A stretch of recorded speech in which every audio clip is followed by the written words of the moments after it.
ఎంత ఎంత తప్పు అండి ఇది?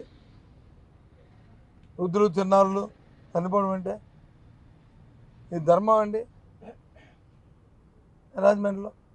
దీన్ని తీవ్రంగా మా ఆక్షేపం తెలియజేస్తున్నాం. ప్రభుత్వ వైఫల్యాన్ని, ఇదంతా కూడా ప్రభుత్వ వైఫల్యం.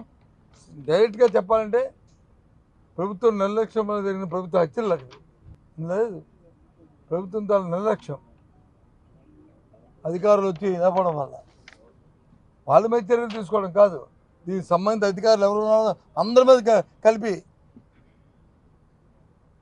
ఈ కల్తీ చేసిన వాళ్ళతో పాటు వాళ్ళ మీద కూడా చర్యలు తీసుకోవాలి. అయితే ఈ ప్రభుత్వం ఎక్కడైనా జరిగాయని చెప్పండి. ఎంతసేపు ఎవరి మీద రాజకీయ పార్టీలు ఆలోచన చేస్తే ఎవరైనా ప్రతిపక్షంగా వాళ్ళని తీసుకొచ్చి పోలీస్ స్టేషన్లు పెట్టి వాళ్ళు హింసించి వాళ్ళు అవమానపరిచి వాళ్ళ మీద చూస్తున్నారు తప్ప, పాలన వైఫల్యంలో వస్తే దానివల్ల ఇబ్బందులు వస్తే దాని మీద ఎప్పుడైనా చర్యలు తీసుకుంటున్నారండి? నేను ఎవరినో శిక్షించమని, నేను పెట్టమని నేను డిమాండ్ చేయట్లేదు. జరిగిందని అరికెట్టాలంటే ప్రభుత్వమే, గవర్నమెంట్ ఉండాలి, భక్తి అని ఉండాలి, భయమైన ఉండాలి. ఈ ప్రభుత్వం ఏమీ లేదు, విచ్చలపెడితనం అయిపోయింది. చాలా దురదృష్టం, చాలా బాధాకరం. ఇలాంటి సంఘటనలు మళ్ళీ పునరావృతం కాకుండా ప్రభుత్వం చూసుకోవాలని కోరుతున్నాను. ప్రభుత్వాన్ని డిమాండ్ చేస్తున్నాను, దీని మీద పూర్తిగా జరగాలి.